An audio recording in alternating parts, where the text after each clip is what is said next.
Do you remember the funeral? Do you remember the memorial service? Yeah, very much. Was there like a very ethnic person giving the sermon, or was this something where in his casket he'd been rolling laughing because we couldn't understand what anybody was saying? Absolutely. Okay, he was making me feel like we pulled him off the altar.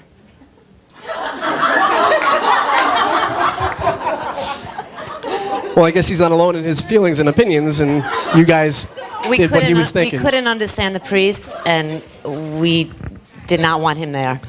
Could not understand a word he was saying. How did you do that?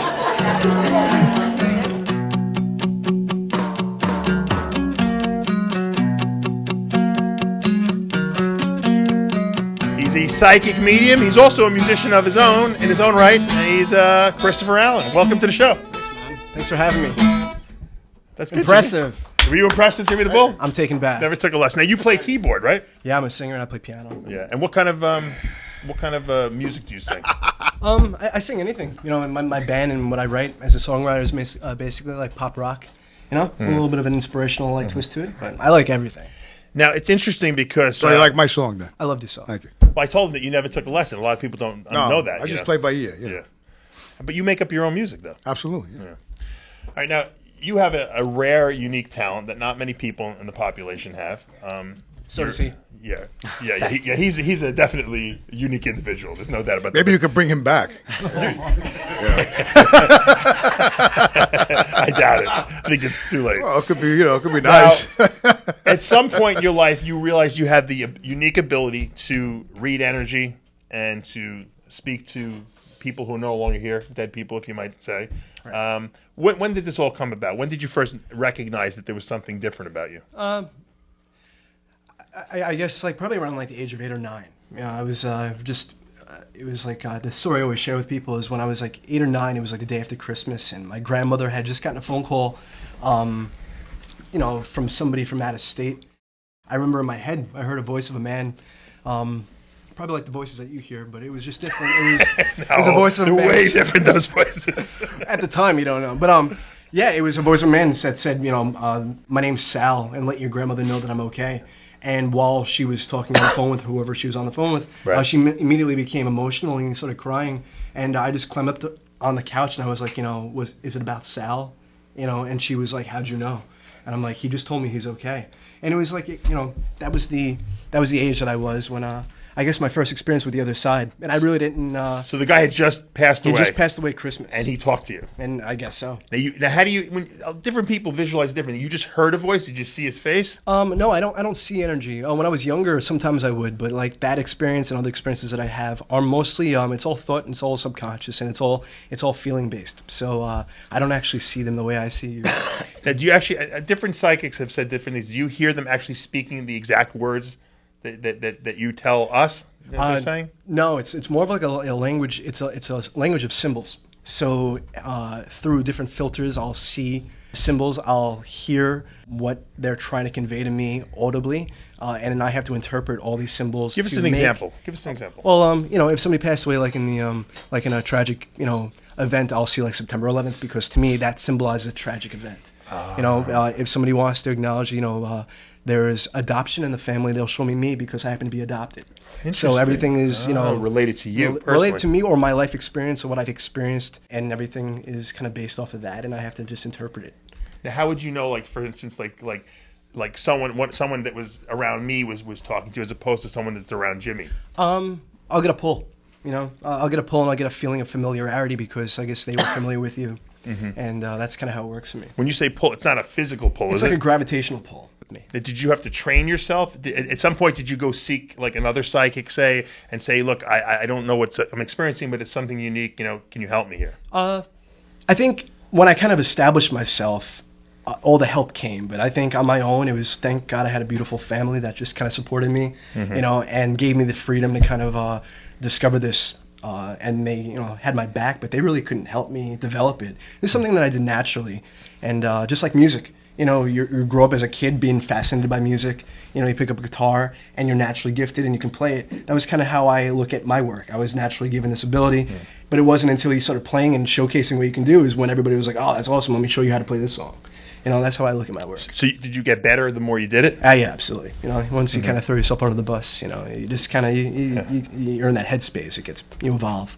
Now, when you're like at a restaurant, for instance, or at the movies, do all of a sudden like you start getting voices in your head, or can you block it out, or how do you deal with that? Yeah, I think all my friends and everybody who knows me, I think the more that they know me, the more that they forget that I can do this because I'm able to turn off. And I think, you see people on TV that are able to kind of just go up to somebody and randomly read them. I believe I'd be able to, but I almost feel like, to me, it's like almost an invasion of privacy. So you purposely don't do that? Plus I have to function, in this world. Do you get like someone, like, you ever feel like if someone's knocking on your head, hey, it was so strong that you have to almost address it? If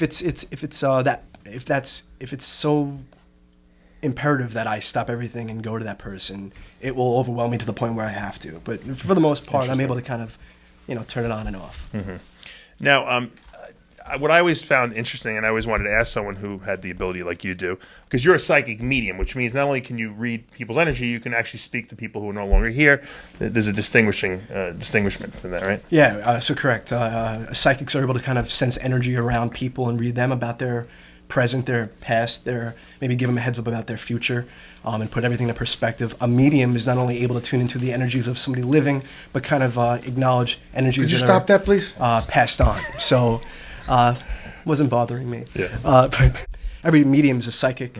Every medium is a sensitive, a clairvoyant, but not every psychic's a medium. And you hear that often. Can you read yourself? I think I can. Can you predict things about what might happen? Yeah, sometimes they'll come in glimpses, but just like everybody else, I ignore it, and I'm my own worst enemy. And I think I feel that. No, let me prove you wrong, and You said something interesting to me earlier. You said that I'm a psychic and I have this ability, but I'm a skeptic too. Like, you don't believe unless it can be proven.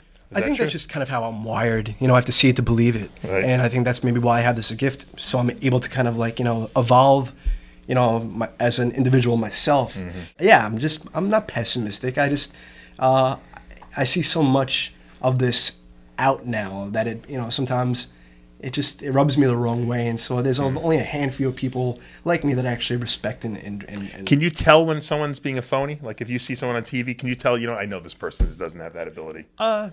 yeah, sometimes. Yeah. Yeah. And what would tip you off? Would it be something innate that you can't really describe, or is it just something you can see by the way they're I think acting? what makes a good medium or a legitimate medium from somebody who's just kind of not and is doing this for more entertainment and sensational reasons is they're promoting philosophy more than fact. I would love as a medium to kind of say your mom loves you and she's floating around you, giving you hugs and kisses from the other side.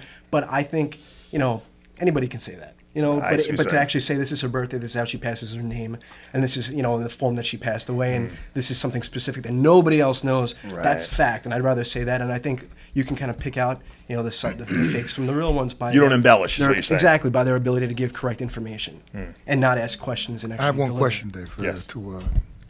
How do you feel about the Ouija boards? My mom told me, told me a story when she was a young girl. She had used the Ouija board with her sister. In the Is this basement your of real their mom house. or your adopted mother? My adopted Okay. mother. And she is my real mom though. I know. And she had the Ouija board had spelled out her husband's, my father's name that she had not yet met. Wow. And Colombia, which is the country that I was born in, that she would eventually go to adopt me.